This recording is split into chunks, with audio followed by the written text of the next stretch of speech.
Hello, everybody. My name is meteorologist Hutch Johnson. I have an update for viewers in southern Minnesota and much of northern and eastern Iowa. A tornado watch has been issued, a line of storms moving through the Twin Cities, pushing south and east now. And those storms that are farthest south and east wreaking havoc in southern Minnesota, including not far from you folks in Rochester right now. Active tornado warnings for this line of storms. It's a Boeing line segment that we have here with some rotation and Doppler indicated spin. We'll go over that in a minute.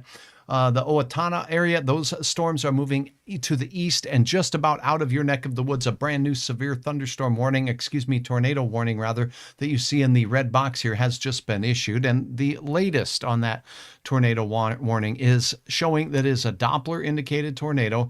And the warning is in effect for essentially the next bit of time here. So the tornado warning is also going to be accompanied by some hail upwards of 3/4 of an inch in diameter. Here's a look at the observed tornado warning from the storm. It does have a history of producing some tornadoes not far from the Waseca area.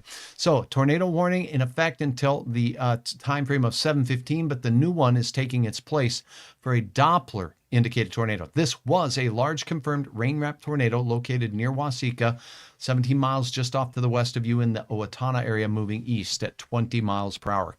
Quarter-size hail or 1-inch diameter hail and damaging winds possible with that storm. Now that warning has expired and the storm is pushing in to this area here where this next red tornado warning, and it's heading in the general direction of Blooming Prairie. So this storm, an observed tornado, it is rain wrapped. Let's get to the latest on the radar scan here to show you where that is located and where the rotation is. So here we go. Let's take a look at the latest radar velocities. So the velocities show us motion towards and away from the radar, closest radar in the Twin Cities right now.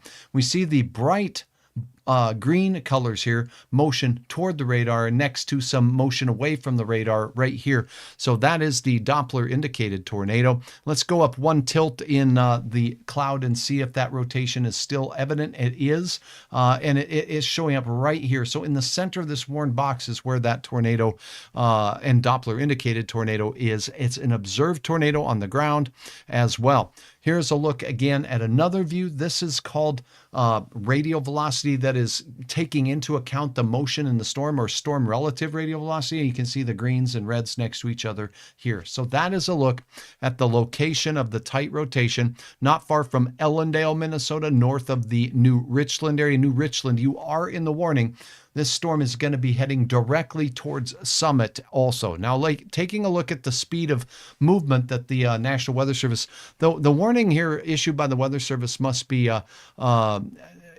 issued with some missing text, because that's not showing up in this product here. But what we can say, here is the rotating part of the storm moving off to the south and east. Let me see if I can plot some more information so I can in real time analyze this storm for you with regards to its movement over the last several scans, and we'll get an average here. So here is the center of the storm that is making its way generally towards Summit right now. The latest measurement, southeast, 26 miles per hour. Mike, hi. You're in Mankato today. Good to have you on board. These storms are right in your area. There's also a set of cells moving towards Albert Lea right now. We'll get to that one in just a second. This storm moving southeast at 26 miles per hour. Here is a look at where that rotating part of the storm is heading, moving in that general direction. I'm going to put 28 miles per hour to allow for a little bit of leeway, speeding up, slowing down of the storm. Summit, it will be there in 21 minutes. Now the current time, 7:17 Central Standard Time. So add about 20 minutes to that, and we're looking at 7:37, the time it'll be near Summit. You have time to prepare if you're there in Summit, or if you're in Blooming Prairie. These areas should be seeking shelter immediately. The core of the storm, the center part of the storm right here, is heading in your general direction. As we zoom in a little bit closer, you can see that the current track of the rotating part of the storm is right here and is working its way directly towards Summit. Summit, you're going to be very close to the center of that rotation. Blooming Prairie, Ellendale, extremely close. And by the way, there's another little area of rotation here right into the Ellendale area right now as well. So let me go ahead and pop up a timing on that particular area of the cell. Pardon me while I readjust this. All right, 99-cent facts. Hey, Hutch in Mankato, too. Thankfully, didn't have a tornado. Thank you for coverage. You're very welcome. Thank you very much for checking in. Here is a look at that southern Ellendale part of that cell and where it's heading. Here it is, moving to the south and east, again, at about 26 to 28 miles per hour. We'll put it in at 28. It will be near Ellendale momentarily. So if you're in Ellendale, Blooming Prairie, Summit, this is a dangerous storm. It's very difficult to see. You're going to see a shield of rain heading your way. It is reported to be a rain-wrapped tornado making its way to the south and east at 25 miles per hour, so please heed the warnings. Now we'll check in on the other active tornado warning that is present in southern Minnesota at this time. We'll get a look at the forecast as well for you folks watching. Here is a look at the storm, the movement of this, now also containing hail potential. The last update was that this storm was moving to the east-southeast at 14 miles per hour. Let me see if that looks to be an adequate average. Let me see. Some other cells around the area are moving a little faster than that, so I don't believe that 14 mile per hour estimate there. We're going to pop that up to around 25 to 30 miles per hour because of the movement of surrounding storms. Let's look at the warning from the National Weather Service here. This is a radar indicated warning. The National Weather Service says at 6:59 or a few minutes ago, this warning is in effect until 7:30. That storm moving east at 25 miles per hour. So 25 mile per hour movement. Let's look at the speed and the velocity inside these storms so we can get a feel for where the rotating part of the storm is. And we see the greens and reds next to each other approaching wells. Also, we're seeing some evidence near the I-90 corridor right now.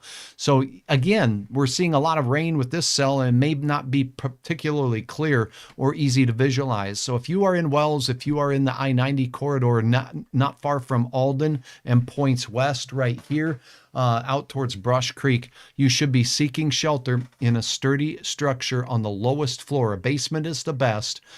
Do not try to ride this storm out in things like campers, mobile homes, manufactured homes. Get out of those, get out of RVs, and seek shelter somewhere more sturdy.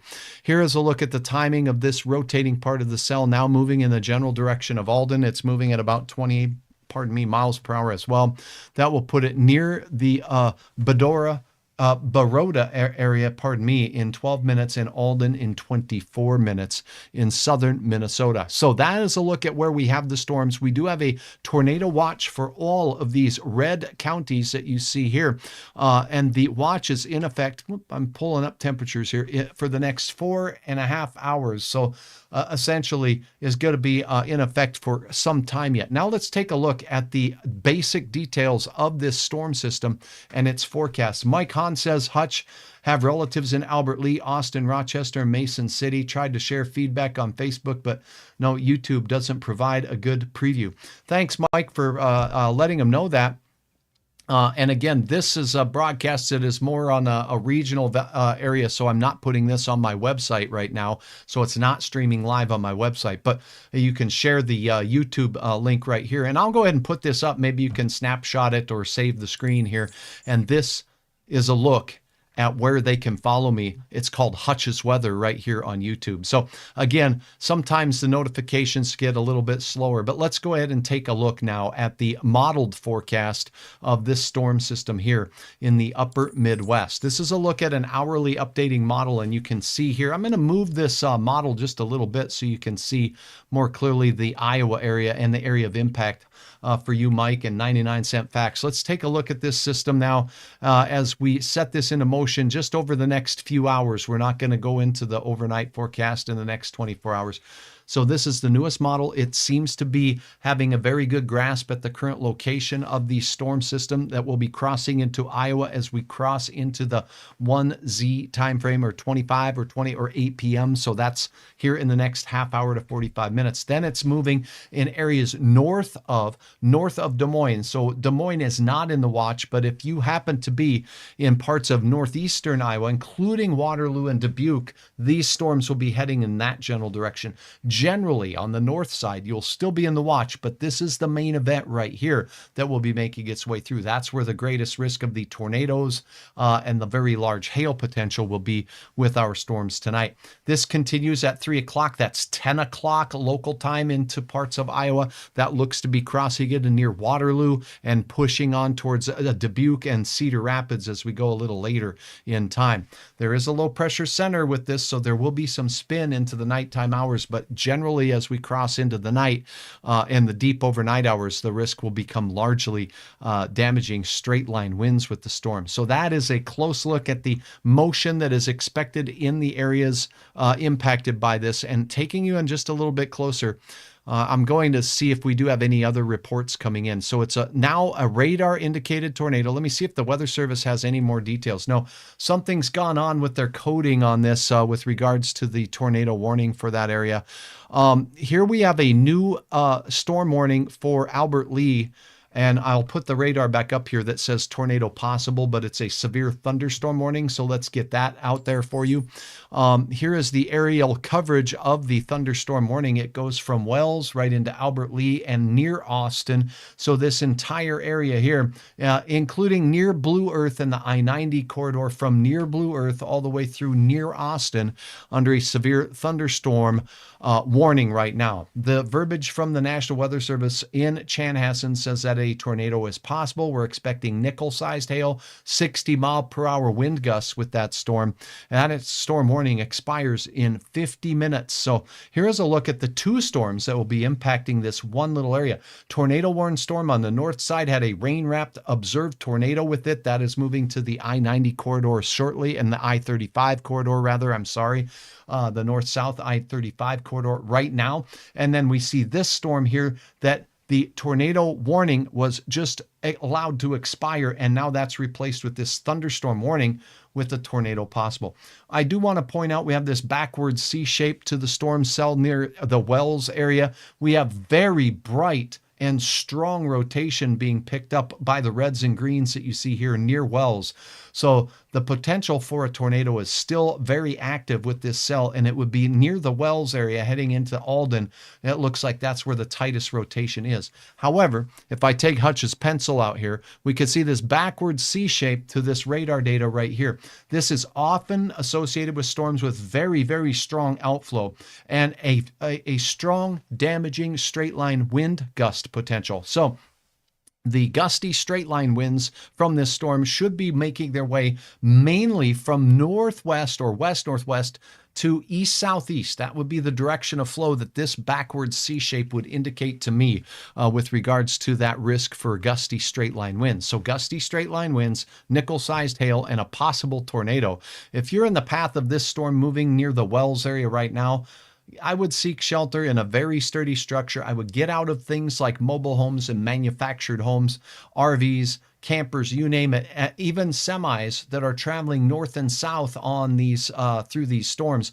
The straight line wind gust potential will be crosswind from north-south routes. I'll repeat that. If you're traveling north-south on 35, you're going to get a crosswind from the left or from the west across I-35 momentarily. And that's also indicated by this backwards C shape called a bow echo heading towards your area. So an active severe thunderstorm warning for the areas near Albert Lee, an active tornado warning for a cell that is producing and has produced a rain-wrapped tornado. It's still showing a significant amount of spin right here in this little area by my hand. There's a significant area of spin right back here as well. Both could be possible. We oftentimes call these leading edge tornadoes QLCS tornadoes or quasi-linear spin-up. So those are happening with those storms right now. Here's what the regular radar looks like. I apologize if you're not used to looking at the velocities or the motion inside the storm detected by the Doppler radar. If you are in the Twin Cities, St. Paul now seeing the heaviest of the showers move out, Minneapolis seeing the heaviest of the showers exiting, Red Wing, very heavy rain. Rochester, it looks like the most severe of the storms is going to miss you just to the south, but this little area right here and and the backward C shape associated with it, meaning that we could see some pretty potent wind gusts with the storms as they work their way towards you. We do have some areas in the southern metro area north of Northfield heading towards Oak Grove and the River Falls area in Wisconsin, some very potent storms that have a punch of wind with them. The hail threat is not that big. Let me take a look at the latest hail estimates from the Doppler radar here. We're not really seeing the potential for anything more than, say, pea-sized hail. The main risk with these storms is going to be flooding rains. We have flood watches in all of these green counties out there, basically, and for the next 11 hours for the heavy rain potential from these storms, and also gusty straight line winds. That is a look at the current situation in southern Minnesota, including areas near Albert Lea, including areas to the north of that, south of Owatonna, near Blooming Prairie. Here is that backwards C shape in here, and this is indicative of some very strong straight line winds from the west or west-northwest that will be pushing into your area momentarily that could be in excess of 70 miles per hour with that leading edge. As we take a look down to the south, the Albert Lea area has language in the warning from the National Weather Service that says tornado possible from this cell. There has been some rotation near the Wells and Alden areas on I-90, and that is continuing its way south and east towards Albertville and Glenville. This storm's motion is moving at a pace of about 25 to 28 miles per hour. It is moving to the east-southeast, so we'll put in 28 miles per hour, and we'll let you know that if you happen to be in Conger, also the Murtaugh area, within the next 13 to 30 minutes, the storm will be near you. Take these storms seriously. The threat will continue into the late night hours, now moving and shifting to the Minnesota-Iowa border, and then those of you in Waterloo, Dubuque, and points north and northeast Iowa, including Mason City, including the Waverly area, and also the Decorah, Waukegan areas and Lansing, as well as La Crosse, Wisconsin, very close to that tornado watch. I am meteorologist Hutch Johnson. If you are not familiar with me, I've been broadcasting weather on air for the better part of the last 30 years. I have also college level teaching experience for the better part of 20 years, teaching college students the science of meteorology. If you like what you see here, please like the video and consider hitting the subscribe button. Until next time, I'm meteorologist Hutch Johnson. Stay tuned, and as always, please stay safe.